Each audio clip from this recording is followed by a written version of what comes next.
tough day for the defense. The fact that you had trouble getting off the field sometimes, but you did make plays in the second half and come back. So sometimes you just got to make plays you got to do to get back in the game. And I'm sure you're going to look back at this and wonder, how can you help your offense get some possessions in the first half? Yeah, you never want to end the game thinking to yourself, I wish I would have, could have, should have, because, it's just, honestly, you're just leaving money out there on the field, and you want to make the most of those opportunities, especially with the high-powered offense that we have and knowing what they're capable of. You want to get the ball in their hands as much as possible with us getting stops, not by letting the opposing team score.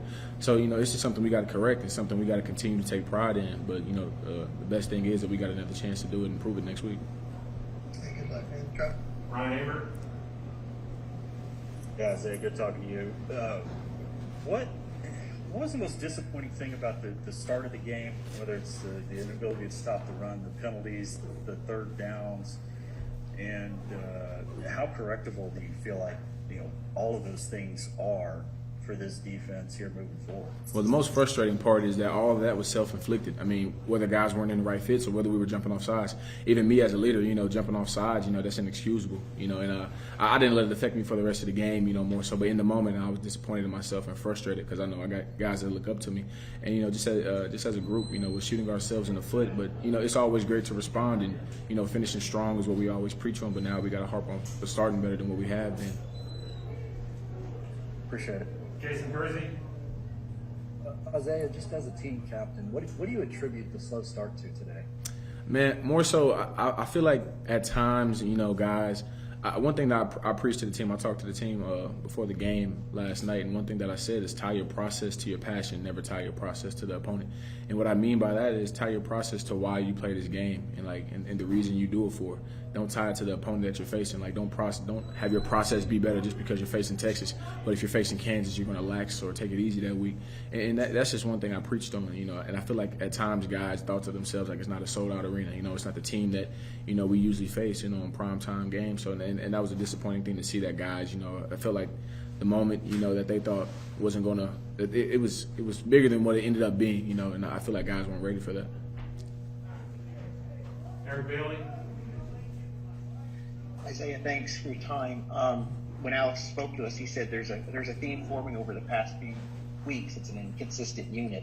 What do you guys need to do to fix consistency, and what are the coaches stressing upon you week by week about that? Well, I think, ultimately, just getting the right guys out there at the right time, coaches are going to fix. I was walking to the tunnel walking to the locker room with Grinch after the game, and, it was just a brief conversation, and it ended up, the final word said, we're going to figure this out, and we're going to get it fixed. And just the inconsistency is a big disappointing part because we see what we're capable of doing when we get 3 and outs or stops like that when we need them.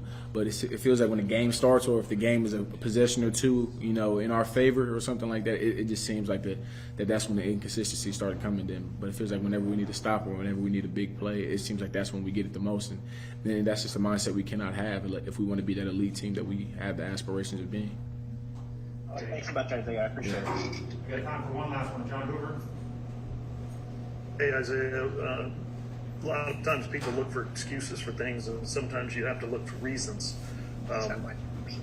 When you analyze, getting out of your routine on Monday and not having a real practice for this game, did that do anything to lead to the slow start for both the offense and the defense, and for that matter, the special teams today? No, I wouldn't say that. Coach Riley's been in this game for a long time. He's been very successful. So I think what he puts in front of us is the right thing, regardless of what the outside people may think or believe. And we got the guys on this team to be able to handle having a day off and be able to still perform in an elite way on Saturday. And this isn't the first time we haven't played to our standards, so I definitely don't attach that to us not playing, practicing Monday. It's just something we got to grow up and be mature about and handle it the right way, and not so much on the coaches. So that was all on us, and Coach Riley's going to handle it how he believes he should, and it's been working for him. Well, thank you. Thank you.